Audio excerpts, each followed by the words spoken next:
Morning everyone, how are you? Have you seen my previous video of this chapter fiber to fabric? I think you all have seen. Now we will discuss about our next animal fiber, that is silk fiber, and life history of silk moth and processing of silk. Again we will read whole chapter by different slides. So silk fiber is an animal fiber. It is also called queen of textile. Silk is obtained from silkworm, and the rearing of silkworm for obtaining silk is called sericulture. It is a very old occupation in India. India produces plenty of silk on a commercial scale. There are varieties of silk moth which yield different types of silk yarn such as tassar silk, munga silk, tasa silk, mulberry silk, etc. The most common silk is the mulberry silk, which is found in abundance. तो जो silk fibre है वो animal fibre है, जिसको queen of textile भी कहते हैं, और ये मिलता किससे है? सिल्क वर्म से। और सिल्क वर्म्स का पालना क्या कहलाता है? सेरीकल्चर। ये इंडिया का सबसे पुराना प्रोफेशन है।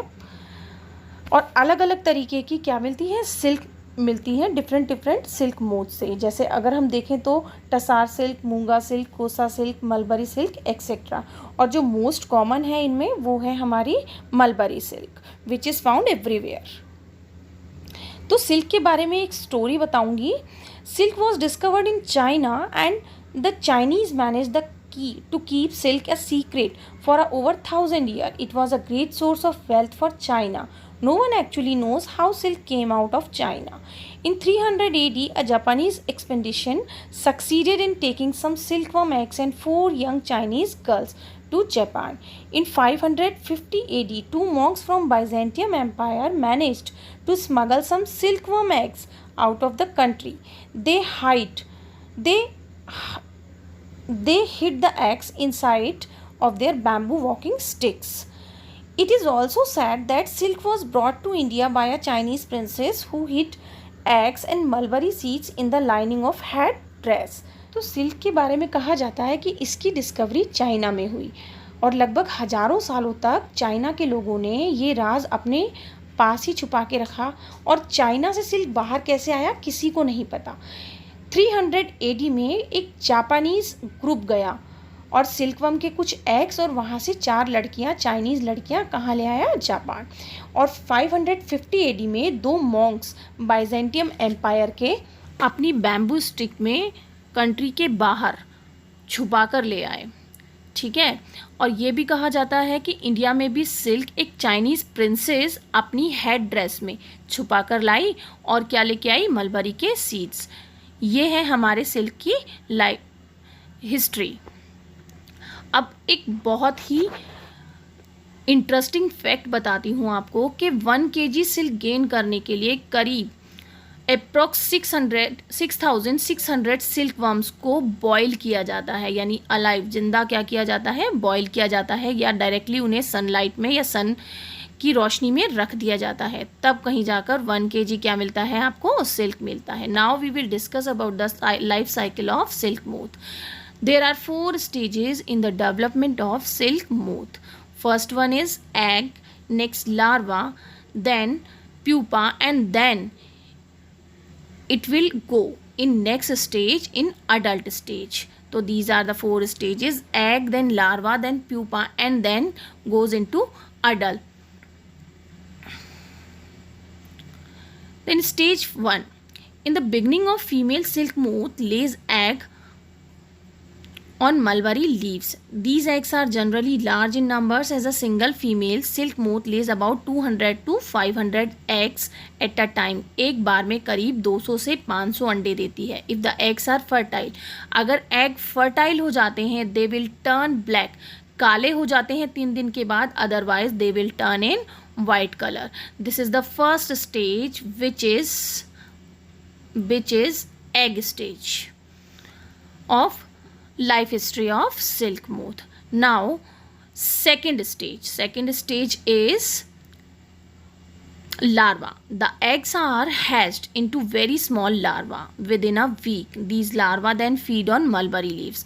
ये larva क्या खाते हैं? Mulberry leaves. And the larva look like worms. किसकी तरह दिखने लगते हैं? Worms की.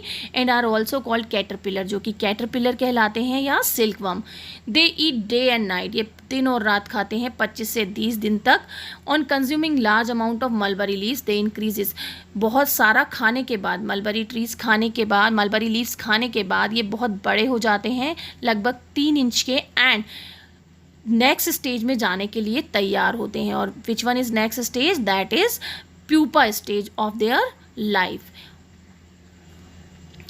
That is third stage. An adult silkworm first weaves a net to hold itself, then it swings its head from side to side in the form of the figure of 8. जो adult silkworm होता है अपने चारों तरफ क्या करता है? एक net like structure बनाता है और जिसकी shape किस तरीके की होती है? 8.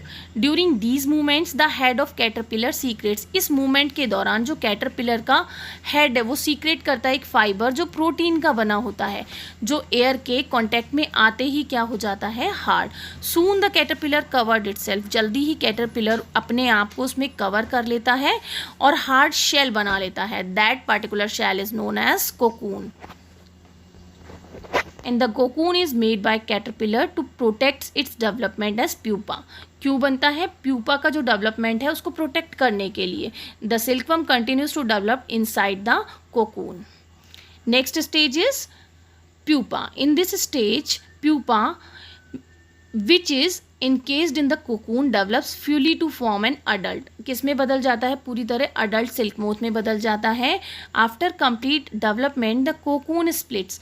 डेवलपमेंट कंप्लीट होने के बाद कोकून क्या हो जाता है? स्प्लिट, अलग हो जाता है. And beautiful silk moth comes out. और बहुत ही सुंदर सिल्क मोथ बाहर आता है. This completes the life history of silk moth. तो ये क्या है? पूरी करता है किसकी लाइफ हिस्ट्री? किसकी? सिल्क मोथ की. अगेन जो ये अडल्ट है ये किसके कैपेबल होता है? एग देने के. ठीक है, तो these are the stages of silkworm. Now production of silk. Silk was produced first in China more than 5000 years ago. The production of silk in India begins around 300 AD. कितना कब शुरू हुआ? 300 AD के करीब. China leads the world in silk production. India also ranks among the leading silk producing country.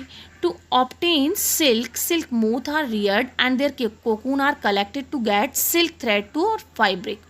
For this mulberry trees, और इसी की वजह से क्या किए जाते हैं? मलबरी ट्रीज ज़्यादा से ज़्यादा क्या किए जाते हैं? ग्रो किए जाते हैं, उगाए जाते हैं. किसके लिए? सिल्कवर्म के रियरिंग के लिए. Next, rearing of silkworm to obtain silk. Female silk moth lays 100 of eggs at a time. These eggs are stored carefully on paper. इनको केयरफुली पेपर पर स्टोर किया जाता है या फिर किस पर किया जाता है? क्लोथ की पट्टियों पर. And are sold to silkworm.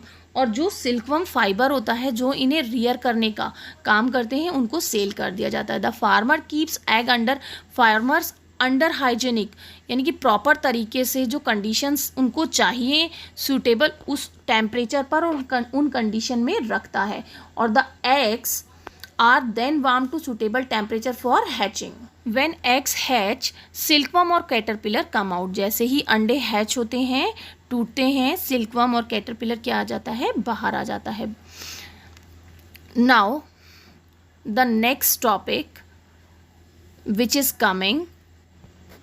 Now the larva are kept in clean bamboo trays. जो लार्वा स्टेज है उसको साफ सुथरी बैम्बू ट्रीज में रखा जाता है along with young and freshly chopped, बिल्कुल फ्रेश मलबरी लीव्स के साथ. Silkworm are then fed on bulb. इसके बाद जो सिल्कवर्म होते हैं वो मलबरी की पत्तियां खाते हैं करीब 25 से 30 दिन तक कंटिन्यूसली खाते हैं. And after 25 to 30 days, silkworm stop eating and move to a tiny chamber of bamboo trees to spin cocoon. और 25 से 30 दिन बाद वो कहाँ चले जाते हैं? बैम्बू ट्रीज में छोटे छोटे चैम्बर्स में चले जाते हैं और क्या बन जाते हैं? Cocoons. Small racks or twins are provided in the cultivated tree to which cocoon get. और छोटी छोटी racks प्रोवाइड कराई जाती हैं जिससे वो जाकर अटैच हो जाएं cocoon. They are ready to spin the cocoon. अब वो रेडी हैं क्या बनाने में, cocoon बनाने के लिए. नेक्स्ट ये क्या होता है, in order to produce silk the silkworm developing inside, उसी के अंदर क्या बनाने लग जाता है, कोकून, और उसको मैच्योर होने की परमिशन नहीं होती है. दिस इज़ बिकॉज, क्यों ऐसा किया जाता है, कोकून कॉजेज डैमेज, कि कोकून डैमेज हो जाएगा. टू सिल्क थ्रेड, अगर कोकून डैमेज हो गया तो जो सिल्क है उसकी वेराइटी, उसकी क्वालिटी क्या हो जाएगी, लोअर हो जाएगी. तो so to obtain good quality silk thread as soon as cocoon are formed, कि जितनी जल्दी कोकून बन जाए, अच्छी सिल्क के लिए जितनी जल्दी कोकून बन जाए उतनी जल्दी उसे या तो सनलाइट में या बॉयल या फिर स्टीम के पास रखकर उसी के प्यूपा को अंदर ही मार दिया जाता है. Hot water makes the silk fibre of cocoon to separate, जो गर्म पानी है वो कोकून को उससे अलग कर देता है, सेपरेट कर देता है. दिस रिजल्टिंग, और इससे जो मिलता है वो रॉ सिल्क होता है. Some silkworms are allowed to live, and कुछ ही सिल्कवर्म्स ऐसे हैं जिनको अलाउ किया जाता है, किसके लिए, मेच्योरिटी के लिए, जिससे कि वो वापस क्या दें, अंडे they can lay eggs to produce more silk worms.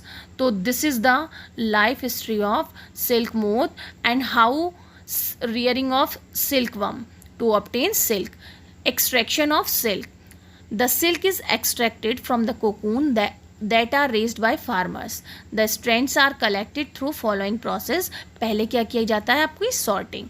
The cocoons are separated according to, cocoons को अलग किया जाता है कलर के बेसिस पे. cocoons may range from white, yellow और greyish. कैसे हो सकते हैं, वाइट, येलो और greyish. Then softening, the cocoon are dipped alternatively in hot and, उनको बार बार, एक बार सॉफ्ट, एक बार हॉट वाटर में, एक बार कोल्ड वाटर में, एक बार हॉट वाटर में, एक बार कोल्ड वाटर में डिप किया जाता है अल्टरनेट पैटर्न से. क्या करने के लिए, उनको सॉफ्ट बनाने के लिए. इसी की वजह से आपको जो सिल्क दिखाई देती है वो बहुत ही कैसी होती है, सॉफ्ट होती है. Reeling, the process of taking out silk fiber from cocoon for use as silk is called reeling. Silk fibre को कोकून से अलग करके क्या करना, उसको यूज़ में लेना, क्या कहलाता है आपका, reeling. Reeling is done with the help of special machines which unwind the fibre of silk from cocoon. The silk at, इस स्टेज पे जो सिल्क होता है वो कच्चा सिल्क कहलाता है, raw silk. A yarn is formed by spinning of several threads, बहुत सारे धागों को मिलाकर क्या बनाया जाता है, यार्न बनाया जाता है. This silk yarn is woven in looms, और लूम्स में इनको जो वीवर्स होते हैं, बुनकर होते हैं, बुनने वाले होते हैं, वो इनको कन्वर्ट करते हैं सिल्क क्लोथ में, सिल्क फैब्रिक में. इस तरीके से क्या की जाती है, आपकी सिल्क फैब्रिक बनता है. कैसे, सॉर्टिंग से और रीलिंग से. Now some characteristics of silk. Silk is a fine, soft and naturally luster fiber. It can be dyed in beautiful colors. Silk does not conduct heat, so it is a good insulator. It keeps person warm in winters and cool in summers.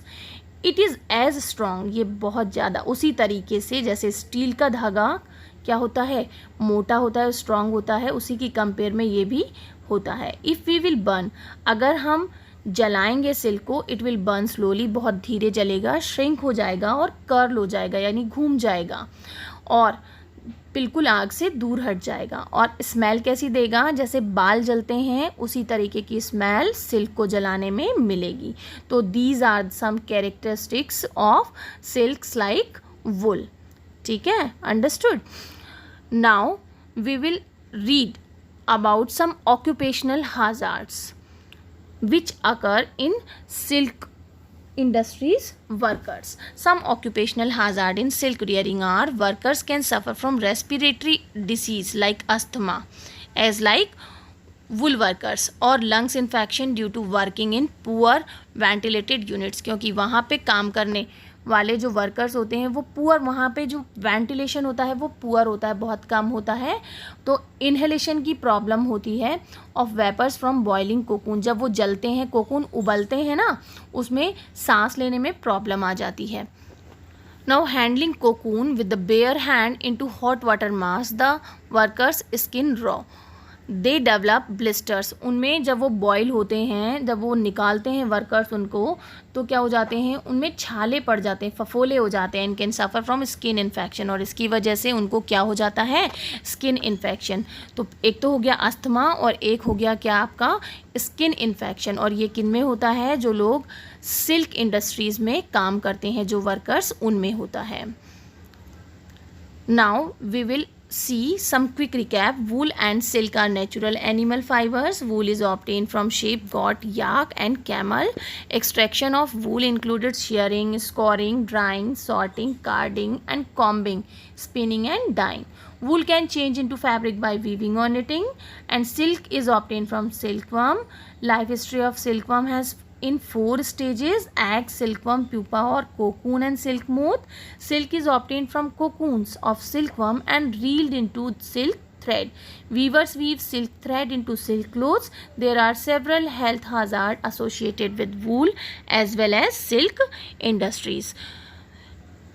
Now this chapter has been completed, and if you have any question, you can ask from me on my personal window. I hope ये chapter आप लोगों को समझ आ गया होगा, easily समझ आ गया होगा। अब हम मिलेंगे हमारे नेक्स्ट चैप्टर में, दैट इज़ हीट, और आप इसको अच्छे से समझना और अच्छे से पढ़ना।